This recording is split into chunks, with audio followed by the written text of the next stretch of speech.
Biografía de Albert Einstein. Biografía 29x60. Einstein, su vida y su universo. www.librosmaravillosos.com. Walter Isaacson 412 PES 12. Preparado por Patricio Barros. Sería aquel un aspecto que reiteraría en los años siguientes cuando volviera a proponer su nominación. El comité sueco era consciente de la voluntad de Alfred Nobel de que el premio se concediera al descubrimiento o invención más importante, y consideraba que la teoría de la relatividad no era exactamente ni lo uno ni lo otro. De modo que respondió que había que aguardar a la existencia de más evidencias experimentales antes de poder aceptar el principio y, en particular, de concederle un premio Nobel. 808. Einstein seguiría siendo nominado por su trabajo sobre la relatividad durante la mayor parte de los 10 años siguientes, obteniendo el apoyo de distinguidos teóricos como Wilhelm Wien, aunque Rioel de un Lorenz todavía escéptico. Su mayor obstáculo era que en aquella época el comité recelaba de los teóricos puros.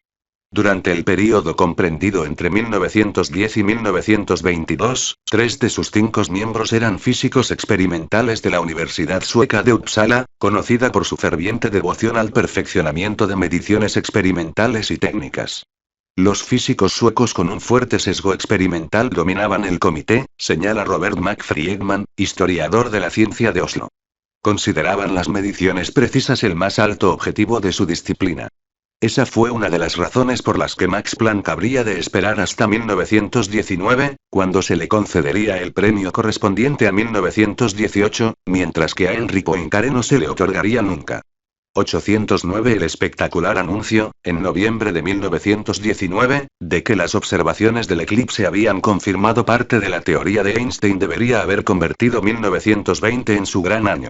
Por entonces Lorenz ya no se mostraba tan escéptico. Él, junto con Bohr y otros 6 nominadores oficiales, escribieron en apoyo de Einstein, centrándose principalmente en su ya completa teoría de la relatividad. También Planck escribió para dar su apoyo, pero su carta llegó después de la fecha límite de admisión. Como declararía posteriormente el propio Lorenz, Einstein se ha situado en la primera línea. Einstein, su vida y su universo. www.librosmaravillosos.com. Walter Isaacson 413. Preparado por Patricio Barros. De los físicos de todos los tiempos. La carta de Bohr no era menos elocuente. Nos enfrentamos aquí a un avance de decisiva trascendencia. 810. Pero también intervino la política. Hasta entonces, las principales justificaciones para negar un Nobel a Einstein habían sido de índole científica. Su trabajo era puramente teórico, carecía de una base experimental y, supuestamente, no llevaba aparejado el descubrimiento de ninguna ley nueva. Tras las observaciones del eclipse, la explicación del desplazamiento de la órbita de Mercurio y otras confirmaciones experimentales, siguieron esgrimiéndose los mismos argumentos contra Einstein, pero ahora teñidos de un sesgo más cultural y personal. De repente Einstein había alcanzado rango de gran estrella como el científico más celebrado internacionalmente desde que el domador de rayos Benjamin Franklin desfilara por las calles de París. Para sus críticos, aquello se debía más a su gusto por el autobombo que a su merecimiento del premio Nobel. Este trasfondo resultaba evidente en el informe interno de 7 páginas preparado por Arrhenius, el presidente del comité, en el que se explica por qué Einstein no debía obtener el Nobel en 1920. Señalaba que los resultados del eclipse habían sido criticados como ambiguos y que los científicos aún no habían confirmado la predicción de la teoría de que la luz procedente del Sol se vería desplazada hacia el extremo rojo del espectro por la gravedad del propio astro. También citaba el ya desacreditado argumento de Ernst Herke, uno de los antirrelativistas antisemitas que habían dirigido el célebre mitin de 1920 contra Einstein aquel verano en Berlín, de que el desplazamiento de la órbita de Mercurio podía explicarse por medio de otras teorías. Entre bastidores, el otro gran detractor antisemita de Einstein, Philippe Lenard, libraba su propia cruzada contra él. Por cierto que al año siguiente Lenard propondría para el Nobel nada menos que a Herke. Sven Hedin, un explorador sueco que también era un destacado miembro de la Academia. Einstein, su vida y su universo. www.librosmaravillosos.com. Walter Isaacson 414. Preparado por Patricio Barros. Recordaría posteriormente que Lenard había hecho todo lo posible para persuadirles a él y a otros de que la relatividad no era en realidad ningún descubrimiento y de que, además, no había sido demostrada. 811. El informe de Arrhenius citaba la fuerte crítica de Lenard a las rarezas de la teoría de la relatividad generalizada de Einstein. Las opiniones de Lennart se recogían aparentemente como la crítica a una física que no se fundamentaba en experimentos y descubrimientos concretos. Pero en el informe era patente el trasfondo de la animosidad de Lennart hacia el tipo de conjetura filosófica que solía despreciar como rasgo distintivo de la ciencia judía. 812 De modo que el Nobel de 1920 se concedió a otro graduado del Politécnico de Zúrich que representaba científicamente el extremo opuesto a Einstein, Charles Edward Guillaume, director de la Oficina Internacional de Pesos y Medidas, que había dejado su modesta impronta en la ciencia tras garantizar que las mediciones estándar fueran más precisas y después de descubrir aleaciones metálicas que tendrían usos prácticos, incluido la fabricación de buenas varas de medir. Cuando el mundo de la física había iniciado una aventura intelectual de proporciones extraordinarias, resultaba asombroso ver que los logros de Guillaume, basados en un estudio rutinario y en una limitada finura teórica, se reconocían como un modelo a seguir, dice Friedman. Incluso quienes se oponían a la teoría de la relatividad encontraron extravagante la elección de Guillaume. 813 En 1921, la obsesión de la opinión pública por Einstein se hallaba en pleno apogeo, para bien o para mal, y existía una auténtica corriente de apoyo hacia él en la que participaban tanto físicos teóricos como experimentales, alemanes como Planck y no alemanes como Eddington. Obtuvo 14 nominaciones oficiales, muchas más que ningún otro competidor. Einstein se alza por encima de sus contemporáneos como hizo el propio Newton, escribió Eddington en lo que sería el mejor elogio que podía venir de un miembro de la Real Sociedad Geográfica. 814 Einstein, su vida y su universo www.librosmaravillosos.com Walter Isaacson 415 Preparado por Patricio Barros. Esta vez el comité del premio asignó la tarea de elaborar un informe sobre la relatividad a Alvar Gullstrand, profesor de oftalmología en la Universidad de Uppsala, que había obtenido el Nobel de Medicina en 1911. Sin apenas conocimientos ni de las matemáticas ni de la física de la relatividad, Gullstrand criticó la teoría de Einstein con tanta contundencia como ignorancia. Claramente decidido a socavar las posibilidades de Einstein por todos los medios, el informe de 15 páginas declaraba, por ejemplo, que la curvatura de la luz no constituía una auténtica prueba de la teoría de Einstein, que los resultados no eran experimentalmente válidos, y que aun en el caso de serlo, seguía habiendo otras maneras de explicar el fenómeno empleando la mecánica clásica. En cuanto a la órbita de Mercurio, declaraba: a la espera de más noticias, sigue sin saberse si la teoría de Einstein se puede hacer concordar del todo con el experimento del perihelio. Y los efectos de la relatividad especial, decía, caen dentro de los límites del error experimental. Dado que se trataba de alguien que se había labrado su reputación diseñando instrumentos de medición óptica de precisión, Gullstrand parecía especialmente desconcertado por la teoría einsteiniana de que la longitud de las varas de medir rígidas podía variar con respecto a los observadores en movimiento. 815 Aunque algunos de los miembros de la academia eran conscientes de que la oposición de Gullstrand resultaba muy burda, también resultaba difícil ignorarla. Se trataba de un respetado y popular profesor sueco, que además insistía tanto en público como en privado en que no debía otorgarse el gran honor del Nobel a una teoría extremadamente especulativa, que asimismo era objeto de una inexplicable histeria por parte de las masas que no tardaría en deshincharse. En lugar de elegir a otro, la academia hizo algo que no diera tanto, o que diera más. La impresión de ser una bofetada pública a Einstein. Votó no elegir a nadie y aplazar provisionalmente el galardón de 1921 para otro año. Einstein, su vida y su universo www.librosmaravillosos.com Walter Isaacson 416 Preparado por Patricio Barros. Pero aquel gran impasse amenazó con volverse embarazoso. La no concesión del premio a Einstein empezó a reflejarse más negativamente en el Nobel que en el propio científico. Imagínense por un momento cuál será la opinión general dentro de 50 años si el nombre de Einstein no aparece en la lista de los premios Nobel, escribió el físico francés Marcel Brillouin en su carta de nominación de 1922. 816 Por fortuna, acudió al rescate un físico teórico de la Universidad de Uppsala, Carl Wilhelm Osen, que se incorporó al comité en 1922. Osen era colega y amigo de Gullstrand, al que ayudó amablemente a superar algunas de sus infundadas, pero no por ello menos tenaces objeciones. Y se dio cuenta asimismo de que toda la cuestión de la teoría de la relatividad estaba tan envuelta de polémica que sería mejor adoptar un enfoque distinto. De modo que Osen decidió presionar para que se diera el Nobel a Einstein por el descubrimiento de la ley del efecto fotoeléctrico. Cada parte de esta frase estaba meticulosamente calculada. No era, obviamente, una nominación por la relatividad. De hecho, y pese al modo en que se ha descrito por parte de algunos historiadores, no era por la teoría einsteiniana de los cuantos de luz, a pesar de que aquel era el principal centro de interés del trascendental artículo de 1905. Ni, de hecho, era por ninguna teoría en absoluto. Lejos de ello, era por el descubrimiento de una ley. Un informe del año anterior había analizado la teoría del efecto fotoeléctrico de Einstein, pero Oseen dejaba claro su diferente planteamiento en el título de su informe. La ley del efecto fotoeléctrico de Einstein, las cursivas son mías. En él, Oseen no se centraba en los aspectos teóricos del trabajo de Einstein, sino que en realidad se limitaba a lo que él calificaba de una ley natural fundamental, plenamente demostrada experimentalmente, propugnada por él.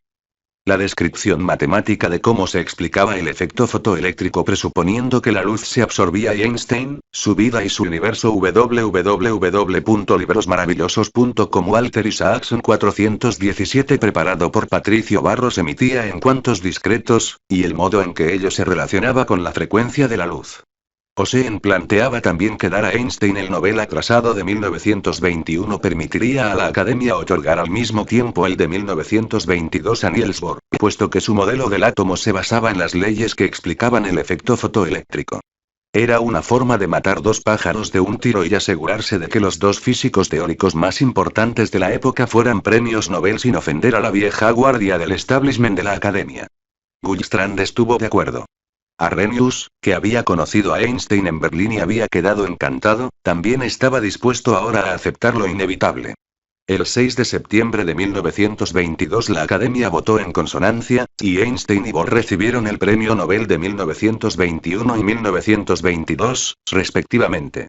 Fue así como a Einstein se le otorgó el Premio Nobel de 1921, en palabras de una convocatoria oficial, por sus servicios a la física teórica, y especialmente por su descubrimiento de la ley del efecto fotoeléctrico. Tanto en la convocatoria como en la carta del secretario de la Academia en la que informaba oficialmente a Einstein se incluía explícitamente una inusual advertencia. Ambos documentos especificaban que el premio se otorgaba sin tener en cuenta el valor que se concederá a sus teorías de la relatividad y de la gravitación una vez que éstas se confirmen en el futuro. 817 resultaría, pues, que Einstein jamás ganaría un premio Nobel por su trabajo sobre la relatividad y la gravitación, ni por ninguna otra cosa que no fuera el efecto fotoeléctrico. Había una oscura ironía en el hecho de que se utilizara el efecto fotoeléctrico como vía para dar el premio a Einstein. Su ley se basaba principalmente en observaciones realizadas por Philippe Lenard, que había sido quien más fervientemente había hecho campaña para hacerle el vacío. En su artículo de 1905, Einstein había rendido homenaje al trabajo pionero de Lenard. Pero tras el mitin antisemita de 1920 en Berlín, se habían convertido en enemigos Einstein, su vida y su universo www.librosmaravillosos.com Walter Isaacson 418 preparado por Patricio Barros encarnizados. De modo que ahora Lenard se sintió doblemente ofendido. Por el hecho de que, pese a su oposición, se diera el Nobel a Einstein, y, lo que era aún peor, porque se le otorgara en un ámbito en el que él mismo había sido pionero.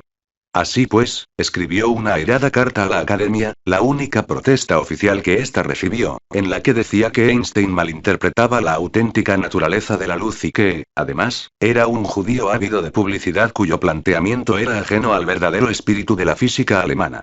818 El 10 de diciembre Einstein estaba viajando por Japón, y no pudo asistir a la ceremonia oficial de la entrega de premios. Después de no poca controversia acerca de si debía considerársele alemán o suizo, el premio fue recogido por el embajador alemán, aunque en el registro oficial se consignó que Einstein tenía las dos nacionalidades. El discurso de presentación oficial, de boca de Arrhenius, el presidente del comité, había sido meticulosamente redactado. Probablemente no hay ningún otro físico viviente cuyo nombre haya llegado a ser tan ampliamente conocido como el de Albert Einstein, empezó diciendo. La mayor parte de la discusión se centra en su teoría de la relatividad. Luego pasó a afirmar, casi con desdén, que esto pertenece básicamente a la epistemología y, en consecuencia, ha sido objeto de un vivido debate en los círculos filosóficos. Tras mencionar brevemente otros trabajos de Einstein, Arrhenius explicaba la postura de la Academia acerca de por qué se le había otorgado el premio. La ley del efecto fotoeléctrico de Einstein ha sido comprobada con extremo rigor por el estadounidense Millikan Xi y sus alumnos, y ha pasado la prueba brillantemente, decía. La ley de Einstein se ha convertido en la base de la fotoquímica cuantitativa del mismo modo que la ley de Faraday es la base de la electroquímica. 819 Einstein pronunció su discurso oficial de aceptación del premio el mes de julio siguiente, en un congreso científico sueco que contó con la asistencia del rey Gustavo Adolfo V. No habló del efecto fotoeléctrico, sino de la Einstein, su vida y su universo. www.librosmaravillosos.com Walter Isaacson 419 preparado por Patricio Barros Relatividad, y concluyó subrayando la importancia de su nueva pasión, encontrar una teoría del campo unificado que reconciliara la relatividad general con la teoría electromagnética y, de ser posible, con la mecánica cuántica. 820 El importe del premio fue ese año de 121.572 coronas suecas, lo que representaba más de 10 veces el salario anual medio de un profesor. Siguiendo lo estipulado en su acuerdo de divorcio con Marik, Einstein dispuso que una parte de él se enviara directamente a Zurich para constituir un fondo destinado a ella y a sus hijos, mientras que el resto fue a una cuenta corriente en Estados Unidos cuyos intereses pasarían a estar a disposición de ella. Este hecho desató otra disputa. Hans Albert se quejó de que el acuerdo de fideicomiso, que previamente había aceptado, solo permitía a la familia acceder a los intereses del dinero. Una vez más, Zanger intervino calmando los ánimos. Y Einstein escribiría a sus hijos. Vais a ser todos tan ricos que puede que un buen día tenga que pediros un préstamo. A la larga, Marik emplearía el dinero para comprar 3 casas con apartamentos de alquiler en Zurich. 821 El cubo de Newton y la reencarnación del éter. Todo lo realmente nuevo uno solo lo inventa durante su juventud, se lamentaba Einstein a un amigo después de terminar su trabajo sobre relatividad general y cosmología. Después te vuelves más experimentado, más famoso, y más zopenco. 822 Einstein cumplió los 40 en 1919, el mismo año en que las observaciones del eclipse le dieron fama mundial. Durante los 6 años siguientes siguió haciendo importantes aportaciones a la teoría cuántica. Pero después de eso, como veremos, empezaría a aparecer, ya que no zopenco, ciertamente sí un poco testarudo, en la medida en que se resistiría a la mecánica cuántica y se embarcaría en un largo, solitario e infructuoso Einstein, su vida y su universo. www.librosmaravillosos.com Walter Isaacson 420 preparado por Patricio Barros esfuerzo para concebir una teoría unificada que situara a aquella en un marco más determinista. Durante los años siguientes, los investigadores descubrirían nuevas fuerzas en la naturaleza, aparte del electromagnetismo y la gravedad, así como nuevas partículas, que harían los intentos de unificación de Einstein mucho más complejos.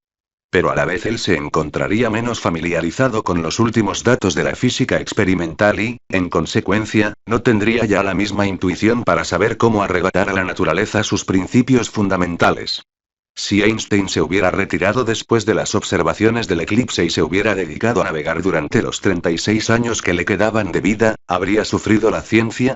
Sin duda alguna, puesto que, a pesar de que sus ataques a la mecánica cuántica se revelaron injustificados, contribuyó a fortalecer la teoría con la aportación de unos cuantos avances y también, aunque no tan intencionadamente, con sus ingeniosos pero fútiles intentos de encontrar lagunas en ella. Esto plantea otra cuestión. ¿Por qué Einstein se mostró mucho más creativo antes de los 40 años que después?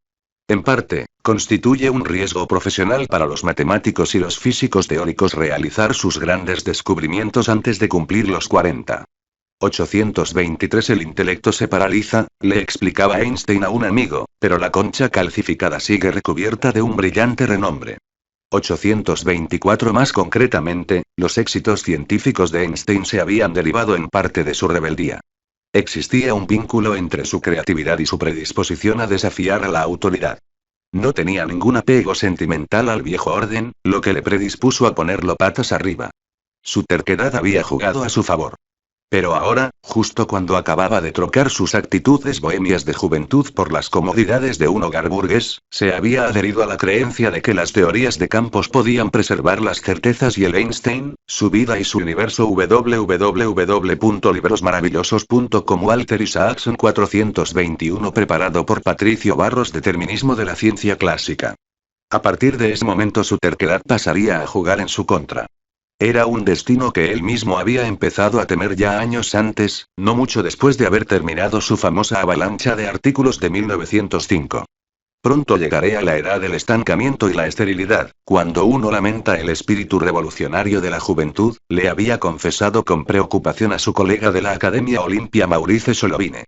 825 ahora, después de muchos éxitos, había jóvenes revolucionarios que creían que, en efecto, eso era lo que le había sucedido.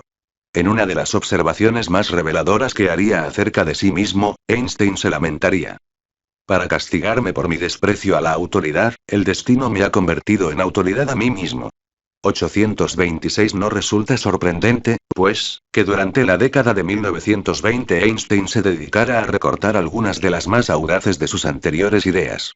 Así, por ejemplo, era un hecho bien conocido que en su artículo sobre la relatividad especial de 1905 había desdeñado el éter como superfluo.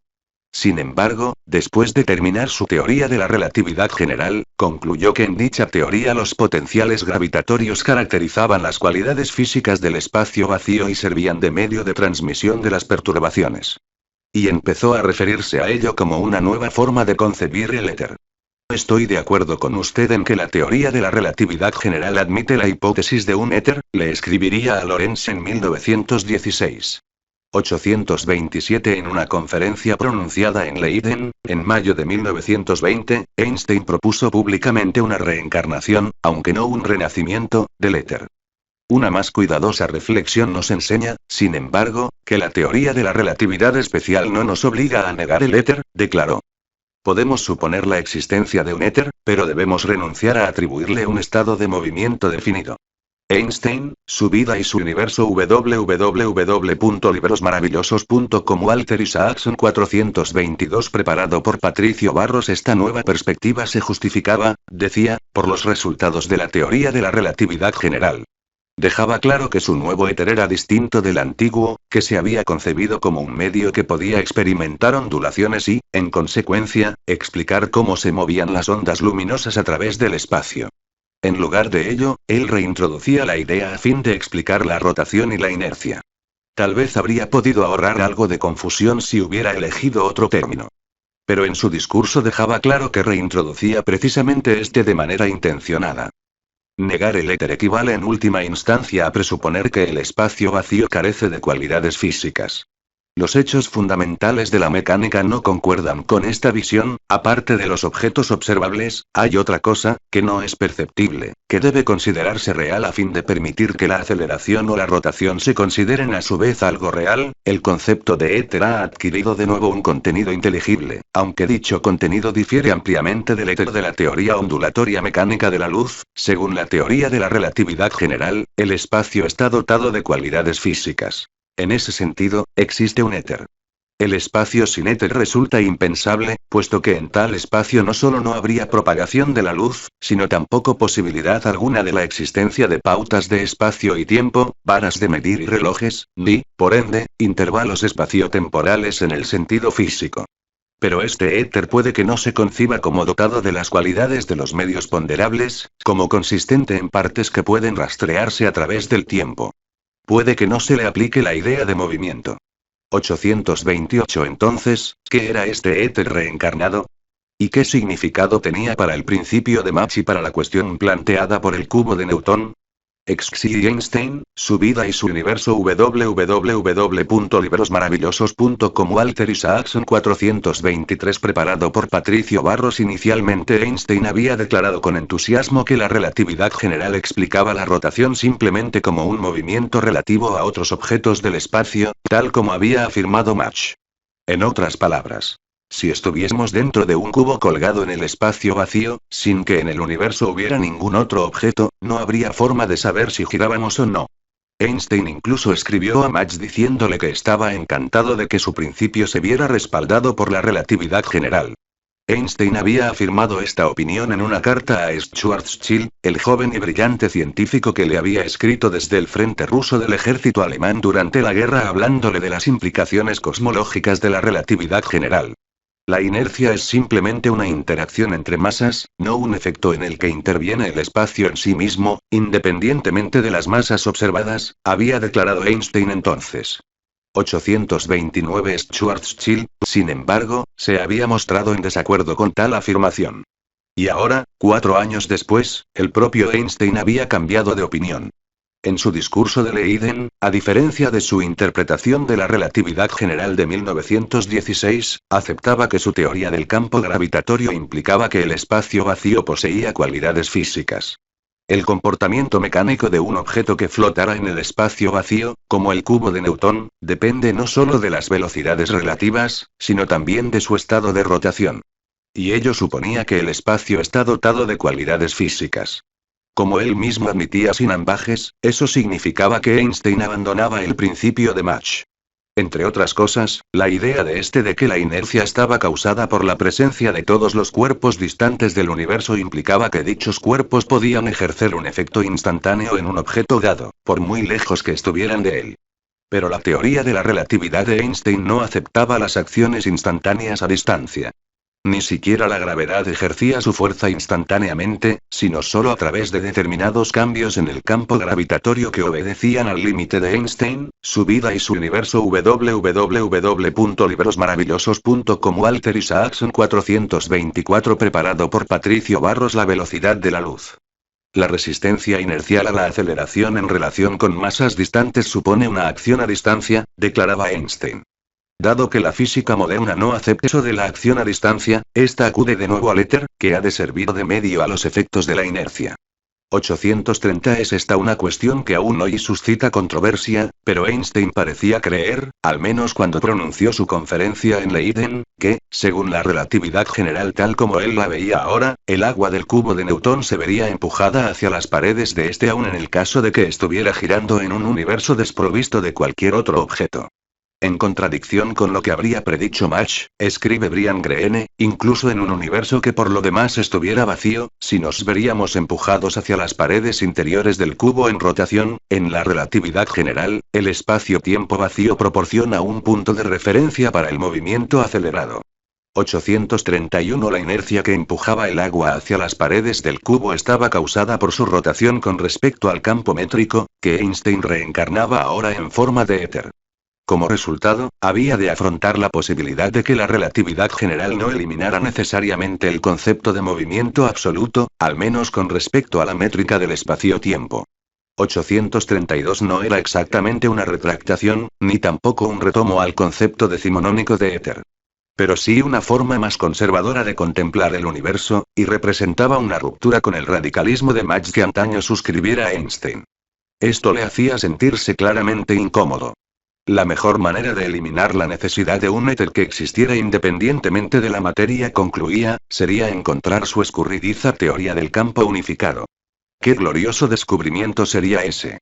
El contraste entre el éter y la materia desaparecería, afirmaba, y, a través de la teoría de la relatividad general, Einstein, su vida y su universo. www.librosmaravillosos.com Walter Isaacson 425 preparado por Patricio Barros. Todo el conjunto de la física se convertiría en un sistema de pensamiento completo. 833 Niels Bohr, los rayos láser y el azar. La manifestación más importante de la transición de revolucionario a conservador que haría Einstein hacia la mitad de su vida sería su actitud de oposición cada vez más dura a la teoría cuántica, que a mediados de la década de 1920 había dado lugar a un sistema de mecánica radicalmente nuevo. Los escrúpulos de Einstein frente a la nueva mecánica cuántica, y su búsqueda de una teoría unificadora que la reconciliara con la relatividad y devolviera la certeza a la naturaleza, dominaría, y en cierta medida rebajaría, la segunda mitad de su trayectoria científica. Einstein había sido antaño un intrépido pionero de la teoría cuántica. Junto con Max Planck, había iniciado aquella revolución a principios de siglo, pero, a diferencia de este, había sido también uno de los pocos científicos que creían verdaderamente en la realidad física de los cuantos, es decir, que la luz realmente constaba de paquetes de energía.